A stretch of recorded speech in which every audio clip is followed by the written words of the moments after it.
should. She's a brilliant person. It's great to be around because you learn a lot just, hanging out with her.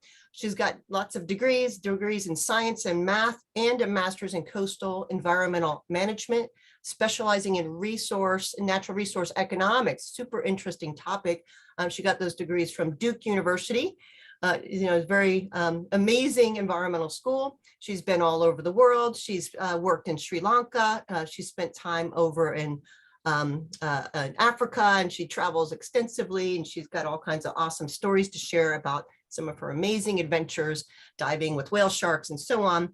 She's currently the director of Natural Resources Management Department. She's been there for, I can't believe it's been 25 years, Virginia, that we worked together. Not young anymore. Especially when we were like 5 when we started there. Yeah.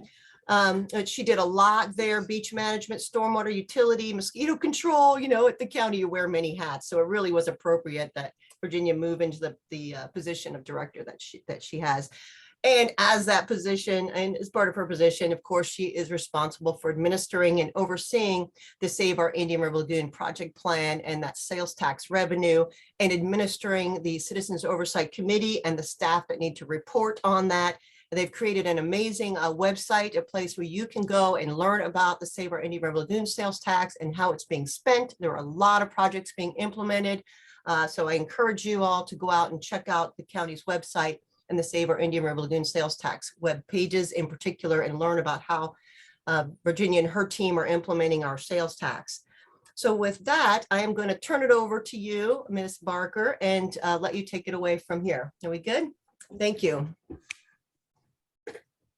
Hey, well, while we're on the subject of the half-cent sales tax, thanks for that plug, Lisa. I'll just say that we have completed over 50 projects now.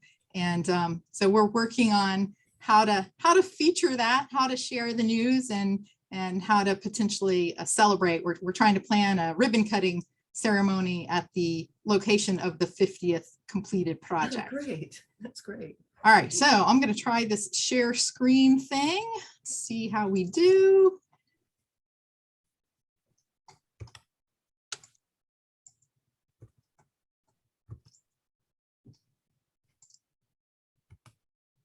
Okay, are we full screen yet? Yes, that looks good. All right. So I will apologize in advance. This is going to be a lot of words today, which is not my typical style of presentation, but that's kind of what this task is, and words matter. So just bear with me. I want to give credit to Susan Martin. She's an attorney in South Florida who has been working on stormwater regulation. She worked for the South Florida Water Management District for many years, and we did a joint presentation at the Florida Summer School, Permitting Summer School, and I thought that the background that she did regarding stormwater rules in the state of Florida was really a valuable backdrop to this new effort of the Clean Waterways Act, and what we need to change and why we need to change it. So as Lisa said, the Clean Waterways Act was proposed by Senator Mayfield in 2020. She sponsored the legislation to improve water quality. It contains many different components, one of which is the stormwater. The legislature unanimously approved Senate Bill 712. So that was bipartisan action in the state of Florida in recent times, which is wonderful that can still happen. And of course, Governor DeSantis supported this bill all along and signed it after the legislature approved it. So in the section of the Clean Waterways Act that deals with stormwater, it's recognized that we need to improve water quality treatment in the state. We need to modernize both the water quality and the quantity rules. The Clean Waterways Act requires agencies to revise the environmental resource permitting rules. That's the state's rules for permitting most development that requires state permits to include the most recent scientific information available. And we'll talk a lot about why that phrase is really important. The Act requires DEP to initiate rulemaking and to work with the state's 5 water management districts who actually do the majority of the permit review and approval for the state.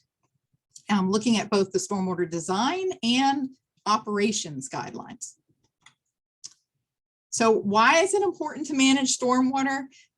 It's critically important to protecting Florida's water quality and to our general environment. Urbanization leads to soil compaction. We alter the slopes, the landscapes, the floodplains, the wetlands, and then we add pollutants from our everyday human activities. We build roads and parking lots and rooftops and all these other impervious surfaces that decrease the amount of time and space that rainwater has to seep into the soil. And seepage of that rainwater is really important because that's what recharges our aquifers and maintains water levels in our lakes and wetlands and maintains our spring flows and our stream flows. So without proper stormwater management, the volume of water, the speed of that water, and the pollutant load in that water runs off and leads to flooding, water quality problems, and loss or impact to habitats. So the Florida statutes lays out the ERP program, the Environmental Resource Permitting Program. It requires the state to review and permit construction or alteration of stormwater management systems, dams, impoundments, reservoirs, and a pertinent work or works. And so that word works is a broad term which applies to all artificial structures, ditches, canals, culverts, pipes, and other constructions that connect to, draws water from, drains water into, or is placed across waters of the state. So that's what gives the state authority to regulate these things. So like I said, we're going to talk about sort of the history of that environmental resource permitting program with how it relates to water quality and why it needs to be improved. So the rules were drafted back in the 70s and 80s, and I'm old enough to think, oh, 70s and 80s, that wasn't that long ago. But then you start doing the math and you realize, oh my gosh, that was 50 years ago. So that was before cell phones. It was before fax machines. It was before personal computers. I remember I got my first Apple computer in like 1983. So these are really, really old rules, and the knowledge that we had about water quality back then was just amazingly limited compared to what we know now. The rules at that time focused on controlling erosion. That was the kind of pollution that we could see. It was visible. Everybody knew it was a problem. And so the focus was on controlling erosion to control the suspended solids in the water. And the thought was that if we could do that, it would control pollution and things should be okay. Also, the rules rely on what we knew about rainfall and rainfall patterns back then. And we know a lot more about rainfall now. We collected a lot more rainfall data. We have many more stations across the state of Florida, and rainfall patterns, because of climate change, have changed significantly in the state of Florida. So back in 1995, the ERP rules became a little bit more consistent. So originally they were distributed out in the 5 water management districts. And so in 1995, there was a push to bring a little bit of a consistency on a statewide basis, but each water management district continued to maintain its own chapters within the state rules with its own technical volumes that related to the standards for water quality and water quantity criteria. And so those technical volumes are known as the applicant's handbook. There's the applicant's handbook 1 and the applicant handbook 2. And those were incorporated by reference into the Florida Administrative Code. But when they did that and consolidated everything into one code, even though it contained 5 different water management district handbooks, they didn't update the regulations, the quality or the quantity aspects of those regulations. They just stuck all the rules into one place. And so there were a few little tweaks, but largely the rules, the protections did not change. So then in 2010, there was the statewide stormwater rule effort. And by 2012, the legislature had recognized the need for greater statewide consistency.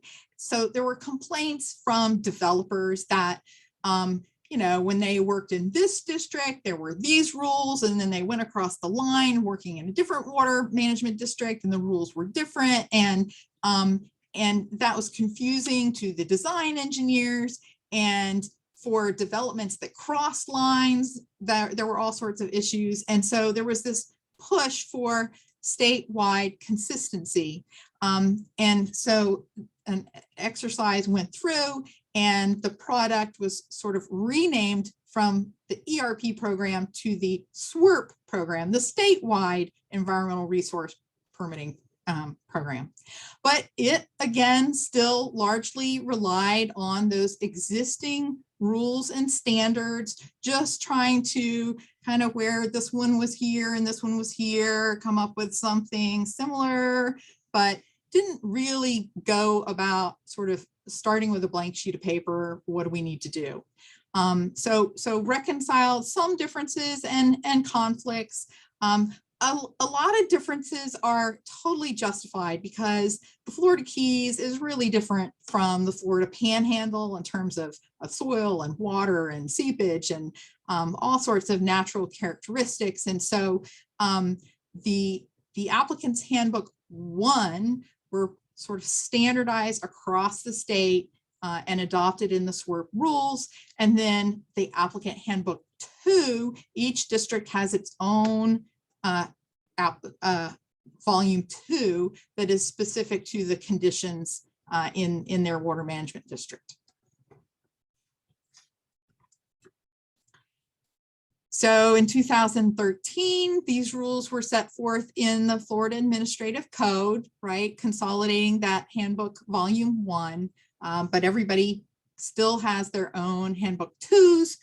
All of those handbook 2s were incorporated into the Florida Administrative Code. And when DEP has to permit a site instead of the water management district, they have to go to whatever respective handbook 2 is applicable to the area of that development. So DEP is actually implementing 5 different sets of rules. And so we already kind of talked about these differences are based on different hydrological characteristics within each between water management districts. And so, DEP is still dealing with those differences. So why do we need to update this? Well, again, right, the substantive part of these criteria really originated back in the 70s and 80s, and with some minor tweaks have not changed, have not been updated based on the immense change in the body of knowledge that we know about stormwater these days. So they're not based on current scientific and engineering knowledge. And we have seen our water quality around the state of Florida decline tremendously over these 5 decades. And so under these rules, 45% of Florida waters have become listed as impaired. So clearly these rules, something about these rules isn't working, isn't good enough. We need to do better. So DEP has recognized this because they are also in charge of cleaning up impaired waters, working with local communities, developing total maximum daily loads, and working with the communities to develop basin management action plans for how you're going to clean up pollution. And the first thing you have to understand is, well, where is the pollution coming from? And, you start looking around at the data and you see that stormwater is one of the largest contributors of nutrient pollution to our waterways. And so the stormwater rules are allowing stormwater to be one of the largest contributors of pollution. They haven't kept up with the scientific knowledge. We have decades more research and information that could be used to develop more informed criteria.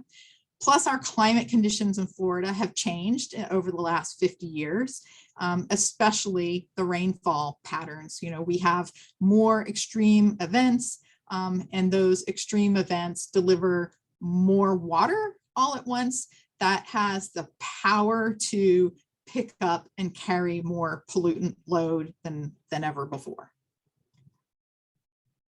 So the Clean Waterways Act required the agencies, so DEP working with the 5 water management districts, to revise the rule to consider that most recent scientific information available to include, as Lisa Soto said, low impact designs, best management practices for stormwater, design criteria that increase the nutrient removal required from stormwater discharges, and measures for the consistent application of net improvement, the net improvement performance standard, which we'll talk about some more, to ensure significant pollutant load reductions at the time of development. To help the state with this task, and it is a pretty daunting task, they formed a Clean Waterways TAC, Technical Advisory Committee. And the value of the TAC is to provide people from a whole bunch of different professions that are impacted by or constantly working with stormwater, that kind of understand the nuances of the challenges, and get them together in a dialogue to talk about what are the problems, what are potential fixes, and debate conflicts, conflicting ideas. Have those meetings be public so the public can hear that debate, can provide their input. There's public comment during every meeting. There's public comment accepted throughout the year. We are directed to the website where all that public comment is posted. And so we can debate those ideas too that are being brought to us from the public. We have met monthly since December. Lisa said that one of the requirements was that the state start the process by January. So they did. They got us all named and in meetings starting in December. So these are what the membership of the TAC represents. These different, from academia and agriculture and development and home builders, the Florida Stormwater Association. There's somebody representing low impact design and green infrastructure. There's somebody representing the design engineering consultants. I'm representing stormwater utilities, and someone representing urban redevelopment. The water management districts also have people participating as resources in that process, along with a handful of DEP staff. The TAC was given 3 charge questions. So we were asked, what are the options for identifying stormwater design criteria and BMPs or best management practices that are effective for increasing the removal of nutrients from stormwater discharges in the state? We were asked, what are the measures recommended for consistent application of net improvement performance standard to ensure significant reductions of any pollutant loadings to a water body thought to be impaired by stormwater discharges? And what are the changes recommended for improving existing stormwater operating regulations to ensure water resources are protected under rulemaking directed under the Clean Water Act? So trying to sort of break these questions down one at a time. Starting with the design criteria. So those design criteria that were originally developed for capturing and treating erosion, suspended sediment, those need to increase. There was a presumption over time as we learned more and more about nutrients and the role of nutrients in ecosystem degradation that that a stormwater pond, say, would capture over 80% of the sediment, that the nutrients would likely be either attached to that sediment, or if it trapped 80% of the sediment, it would probably trap 80% of the nutrients too. And so there was this presumption that if you built a stormwater pond that held a certain volume of rainwater that was expected to fall on your site during certain kinds of rainfall events, that you would be meeting the standard. So that's what that presumptive criteria means. If you build X according to a certain design, then you will be in compliance with the stormwater rules. But what we've learned is that you build X, you may be trapping 80+% of the suspended solids, but you're only getting like 40% of the nitrogen pollution. And so development has been allowed to continue and to occur, providing treatment on site, but that treatment is half as effective for nitrogen as what it was thought to be and what the rules were written under the assumptions and knowledge of the science at the time those rules were written. So we need better tools than stormwater ponds. We need tools that will help us achieve better treatment. A lot of this will probably have to happen with treatment trains, where you build a storm, you put in a baffle box to capture sediment, you have a polishing pond, you might have a denitrification sump, you may have a phosphorus filter. So, a whole series of things. Treat the water through a bioswale on the way to the pond in order to achieve the load reductions or the control that's really necessary for a site. And we need new tools, we need new technologies to help us really control the nutrients, keep them on the site, keep them from leaving the site and getting to our Florida waters. And so as folks are developing new technologies across the rest of in the state of Florida, across the country, around the world, how do you actually get those technologies approved for use in the state of Florida, where if you're a developer and you want to use that technology, you have some confidence that if you spend a whole bunch of money on engineers to design your project to incorporate this technology, that the state is going to approve it. So we need those technologies to be tested, not just in a lab environment, not just in some foreign country or in the Northeast or California. They need to be tested in Florida conditions. We have a very strong seasonal, dry season, wet season. We've heard in the news just in the last few weeks about terrible floods in the Northeast where they got 8 inches of rain. 8 inches of rain is, okay, it's a heavy rain, but we don't have deaths with 8 inches of rain. During Tropical Storm Faye, we had 31 inches of rain. That's the kind of stuff that our systems need to be able to handle and need to be able to perform in much different conditions than a lot of places around the world. So we need to test their performance here, and we need to have some sort of streamlined process for, once you have tested it under these conditions, you submit that field data with some third-party verification where the state can say, yes, if you build this technology this way, you maintain and operate it this way, it should perform at the level needed to maintain your nutrients, keep your pollution on site.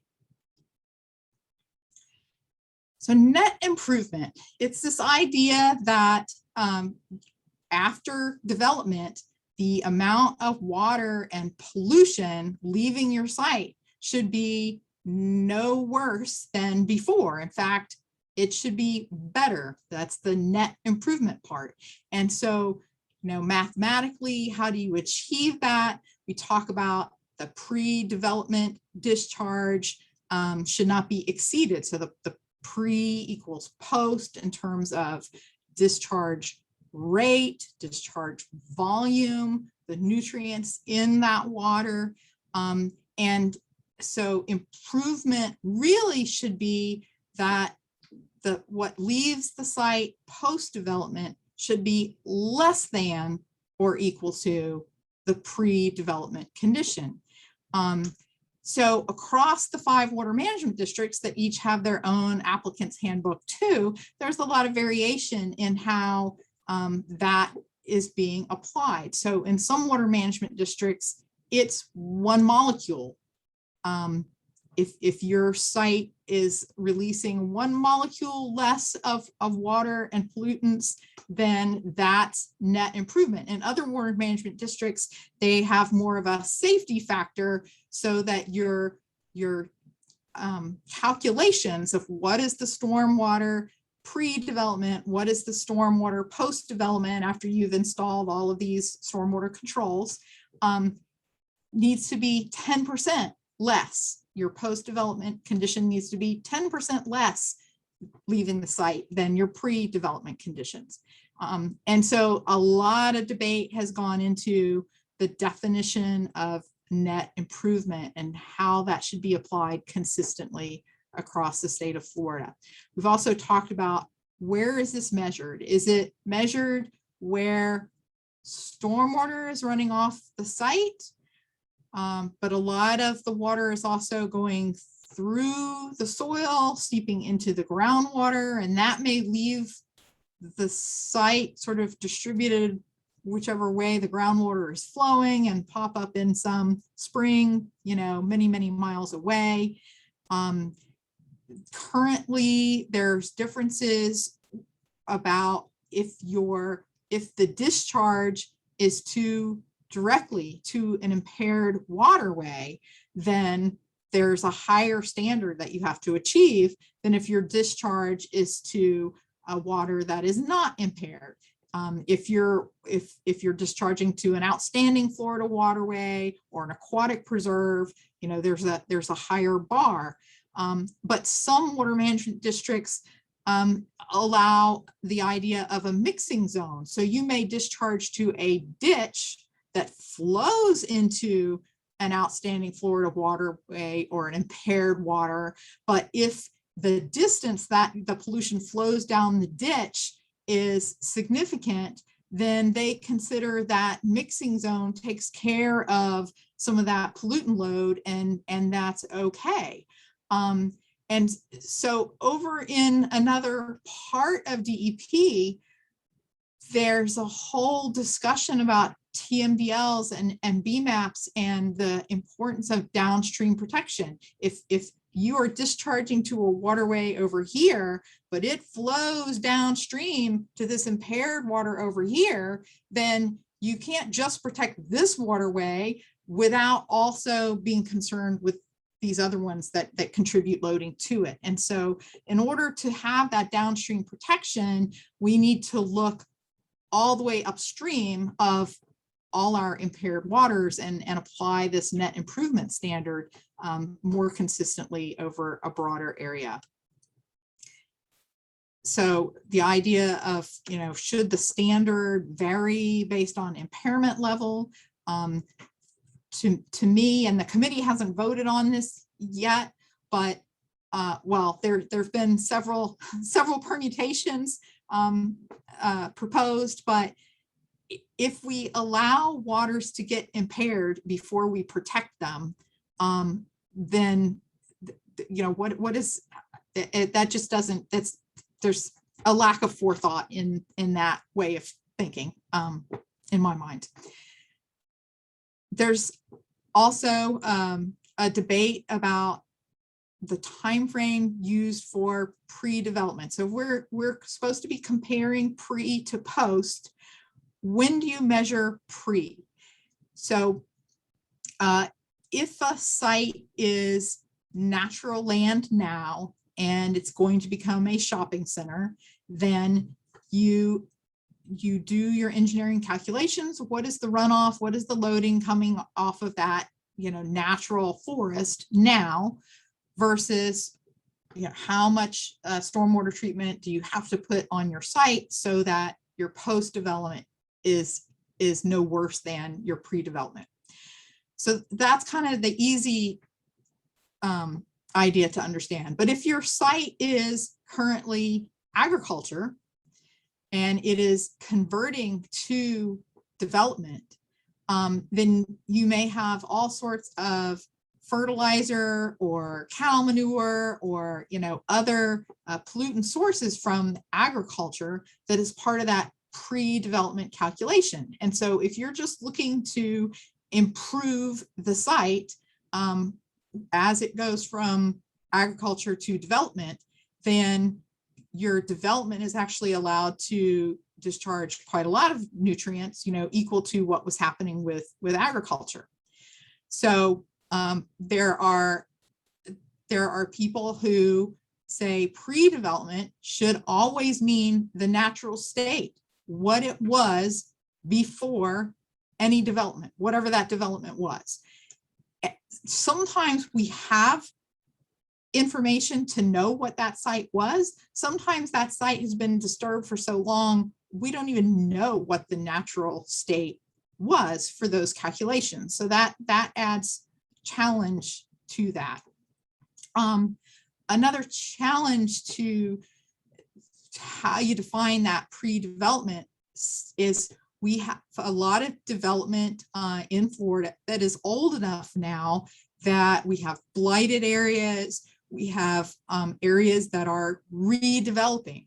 And so you're going from one kind of big box store to another kind of big box store.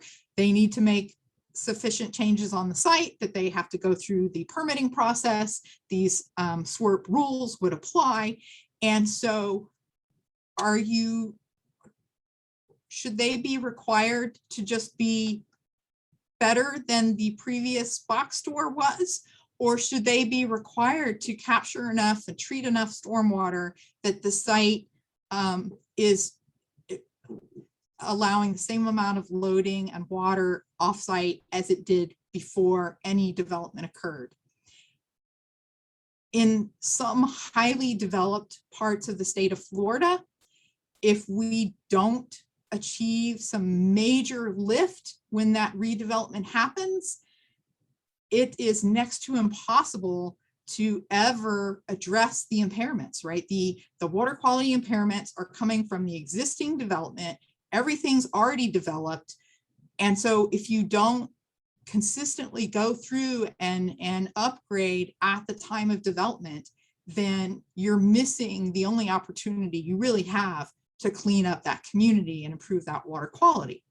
However, there are other areas where it's not all developed, but you have these, urban centers that are old and blighted. You have new developers who want to come in and redevelop those already impacted areas. But if you make it the stormwater requirements too onerous, then it is cheaper for them to go to a greenfield outside of the urban area and develop a new site, cut down trees, develop a new site instead of redeveloping an old site. And so it's a really tricky question of, how much can we really get out of redevelopment? How much water quality improvement do we need to get out of redevelopment? How much can we get out of redevelopment without creating an unintended consequence of leaving our blighted areas with all of their stormwater runoff and pollutant load, plus creating urban sprawl with all of its negative impacts?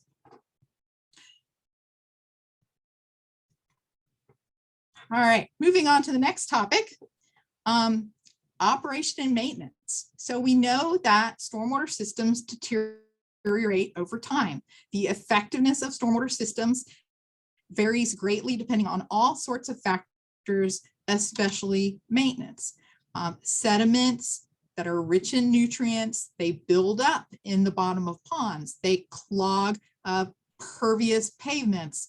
They clog stormwater storage areas. And so that maintenance is really, really important. And most maintenance does not go to the extreme of removing accumulated sediment. So if you just think about a pond with a certain storage volume that's supposed to retain, 1 inch of rainfall over the site, as that pond fills up with more and more sediment, there's less water volume there to provide that retention time needed for the sediment to fall out and for the nutrients to process, the phosphorus to bind, the denitrification to occur. And so that storage volume loss leads to both flooding, water quantity and water quality problems. And when you think about subdivisions and homeowners associations with their stormwater ponds, they are managing those ponds for aesthetic purposes, right? They are way more worried about not having messy weeds on the surface than they are about how much mud is in the bottom of the pond. And so, we have to have some standards for maintenance that are required and enforced in perpetuity for stormwater systems.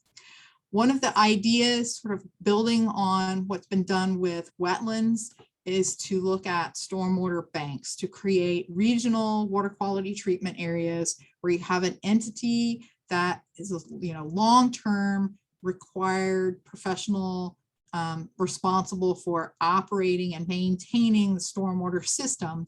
You consolidate the stormwater. Instead of having lots of little tiny stormwater pockets, you have this larger regional stormwater treatment that is more cost effective and better maintained by people who are maintaining it not for aesthetic purposes, but for functional stormwater treatment purposes.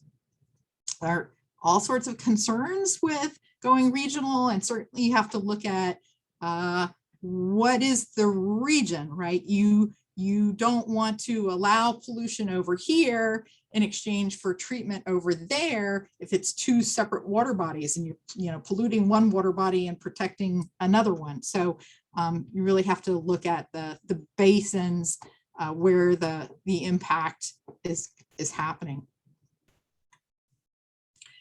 So maintenance has got to be mandatory. We've talked a lot about how to do that. So it doesn't matter how great the initial stormwater criteria are at the time of construction if the sites aren't properly maintained. When the state issues an ERP, it's considered that permit is perpetual, that there's an assumption that that stormwater system is going to be maintained and operating. For residential areas, often that operation is assigned to the homeowners association. In the state of Florida, homeowners associations are allowed to dissolve after 20 years, and then there's no responsible entity. And so that, we have a lot of subdivisions that are more than 20 years old now. So that's a really growing concern. We have to establish in that permitting process a way to assign responsibility to an entity that can't dissolve, that can't walk away and leave this problem for the next generation. We also talked about the importance of, especially as we develop and have more and more new technology and low impact design technologies that require more maintenance than, say, a stormwater pond, a conventional stormwater pond. People don't know how to properly maintain and operate these systems. So we need an owner's manual that explains, what they need to do, what they need to inspect, how they need to inspect it, how often they need to inspect it. They need to have a checklist. They need to then be certified. That checklist needs to be done by someone who knows what they're looking for. And they need to certify that the system is being maintained and operated according to the permit. That needs to be, that certification needs to be submitted to the state on a regular basis. The state needs to create this huge database to track and enforce that all of the systems that they are permitting are on a schedule for those inspections, that the inspections are coming in. They need to spot check some of those to enforce that this is really happening. And then, you know, track all of that and send notices of violation, you know, when that's not happening, and, you know, follow through with code enforcement as necessary to keep those systems working. So reuse water. This is very controversial. It was the subject of part of our conversation at the last TAC meeting. It's going to be a large part of the conversation at the next TAC meeting. We actually scheduled a whole nother meeting because we weren't done with this one. So reclaimed water comes from our wastewater treatment plants. You know, wastewater treatment plants used to discharge secondarily treated water to our waterways, to the Indian River Lagoon. We realized that was a problem. We stopped doing that, but that water still had to go somewhere. So the way that the state of Florida has stopped many of those direct discharges is by instead distributing that water back out for irrigation as reclaimed water, reuse water, which is a wonderful idea, right? It conserves potable water. We're not using a third of the potable water in the state of Florida for irrigation. We're using this reclaimed water for a lot of that instead. And it means that we're not discharging that secondarily treated water to our open waters. We're not deep well injecting it. I mean, there are some deep well injection points, but we don't have to use these other tools if we have a viable reuse for that water. The really tricky part is that reuse is considered part of the wastewater permitting scheme of things. And we're the Stormwater Technical Advisory Committee, and we are supposed to be working on the stormwater rules and the environmental resource permitting related to stormwater. And so the utilities folks are saying, hey, we are already regulated. We already have our own rules. We have our own problems. If you've got a problem with reuse, you need to take it up in the utility rules, not over here in the stormwater rules. Over in the stormwater side, we're saying, or at least some of the committee is saying, when you distribute your reclaimed water, which is basically your wastewater, partially treated wastewater effluent, when you distribute that as irrigation and it runs off the site as stormwater, or it perks into the ground, you know, carrying nutrient loads in the groundwater, that stormwater programs are then responsible for cleaning up through TMDLs and basin management action plans. You just took that utility problem, utility responsibility, and you sprayed it all over, making it a stormwater responsibility. And so the idea that we have talked about in the committee is to say, when you're doing those pre and post loading calculations for a site, if your site is receiving reuse water, then you find out what are, you know, what's the volume that is expected to be used, what is the concentration coming from the wastewater treatment plant that's going to be providing that reclaimed water. You calculate that load. That is part of your post construction load, and your stormwater system needs to be designed in such a way that it treats not just the load from your rooftops and your parking lots and everything else in your development, but also from the reclaimed water. I'm sure that there will be tremendous pushback from the utilities. They've been invited to present at the next TAC meeting. Don't know where DEP may go with this, or the legislature, but that's an issue to follow. So this is kind of a summary slide, issues that we've discussed in the Technical Advisory Committee. Pretty slam dunk on updating the rainfall data. There's really good information from NOAA that is more up to date on rainfall patterns across the state of Florida that can be used for permitting and are already being used in many areas of the state, but just not on a consistent basis. Increasing the treatment requirements for new development and for redevelopment, defining net improvement so that development is doing no harm.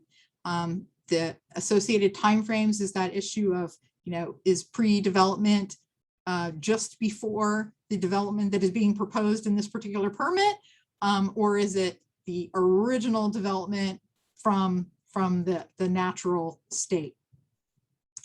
Revising the performance presumptions for best management practices. So if a stormwater pond is really only removing 40% of the nitrogen, we should no longer presume that it is removing 80%. We need to get realistic data about how well the different stormwater treatments work, and the permit should be based on those performance measures.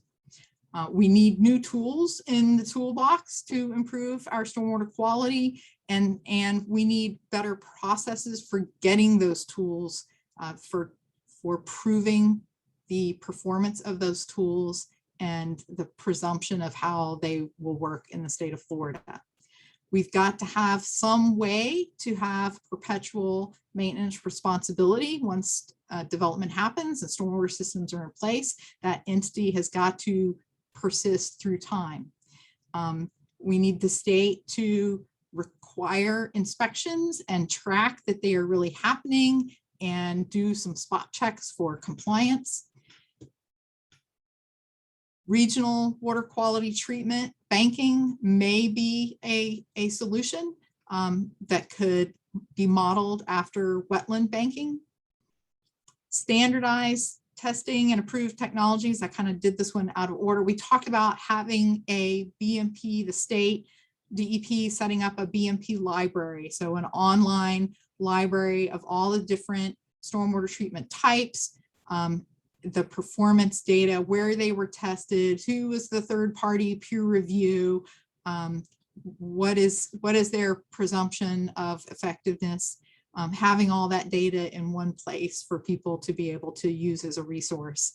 And then this ongoing question of how to address and whether stormwater can get out of, whether this is even in our swim lane or not. We were told it was not in our swim lane, to address the nutrient loading from reclaimed water. So next steps for rulemaking. So the process was initiated with our first meeting back in December. We've been meeting monthly. The agencies next month, this month, we're already in October. October may be the last meeting of the Technical Advisory Committee, depending on how our conversation goes. Then the agencies will take all of our input, all of the public comment that they've received so far. They will, DEP working with the water management districts will draft new rules. They will post those new rules for public comment. They'll be published, they'll be posted online. They will hold public workshops, probably several of them around the state of Florida. And as those rules are kind of, tweaked through those meetings, there may be more publications of draft rules.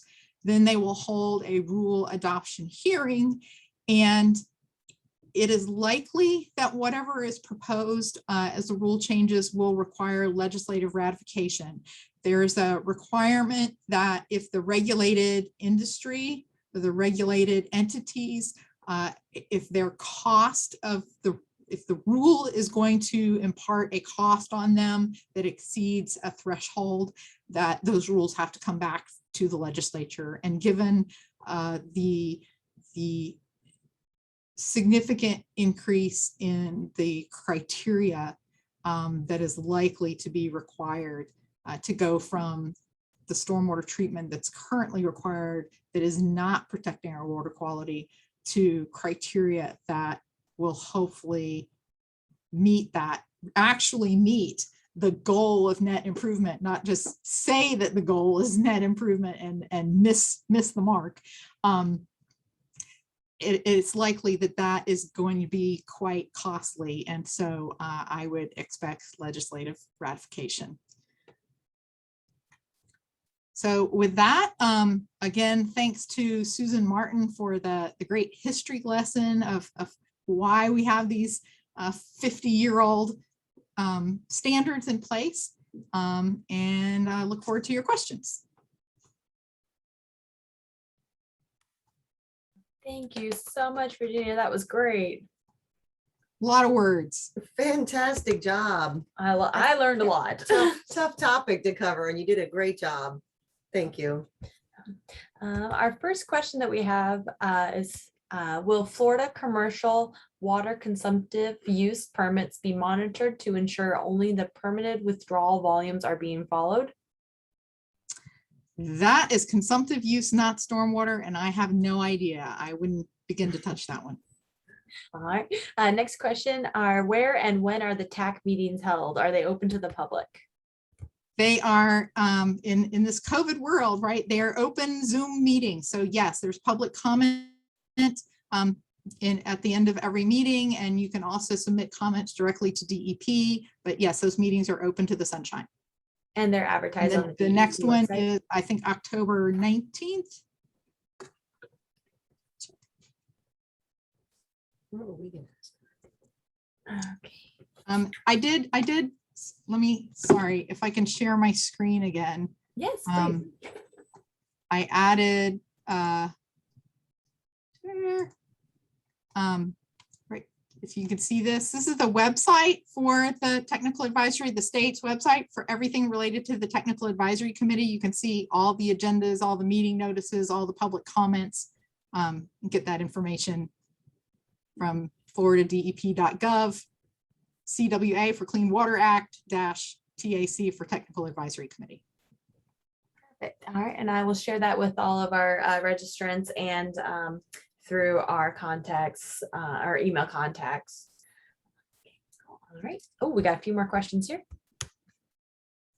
Okay. All right. Is there consideration for reducing stormwater treatment in local area governments that ban certain fertilizer or other products that contribute to nutrient runoff? And again, is there consideration for reducing stormwater treatment in local area governments that ban certain fertilizer or other products that contribute to nutrient runoff?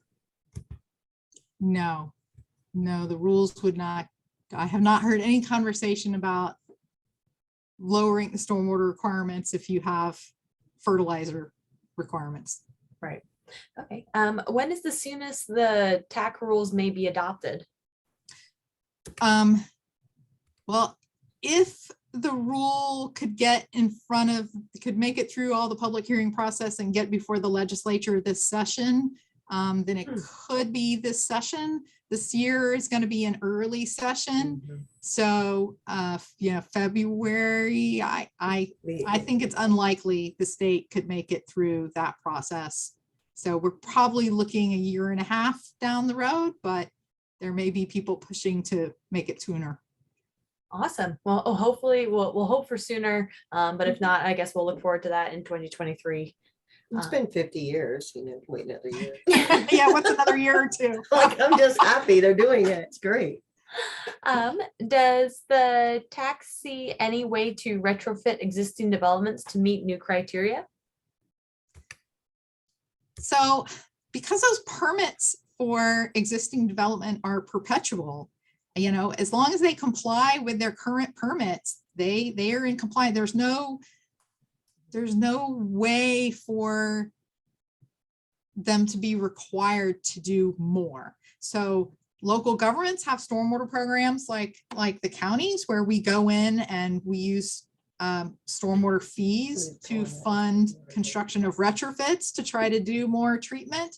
But aside from waiting for redevelopment to happen and trying to get that lift at that time, no, there's not a good way through a regulatory structure to require improvements on existing permits. Got it. All right. What is the appropriate way for stormwater drains to be marked? Is there a requirement or is it voluntary? There's not a requirement. It is encouraged. Many local governments have stormwater marking programs. I know we rely on volunteers, and we use Boy Scouts and 4-H clubs and all sorts of groups.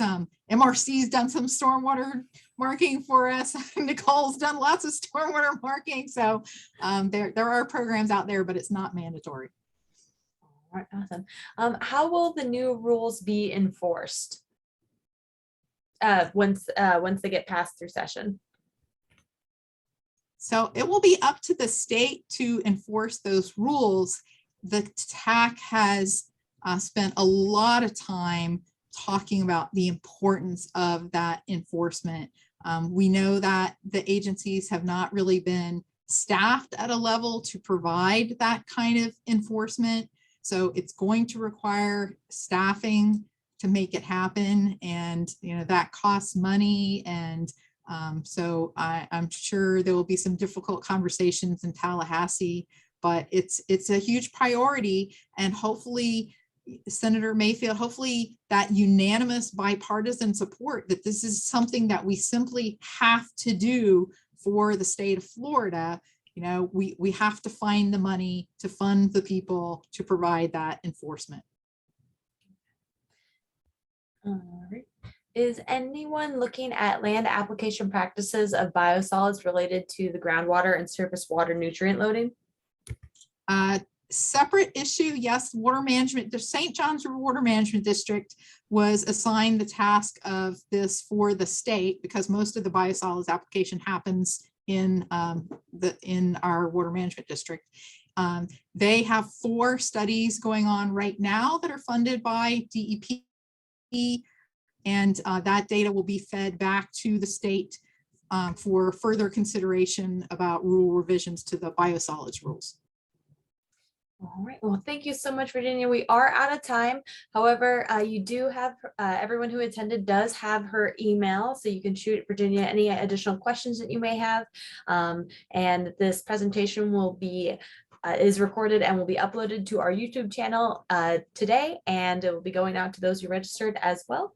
So thank you so much, Virginia, for all that fantastic information. We really appreciate your time today. Thank you. Thank you. Great job. Bye, everyone.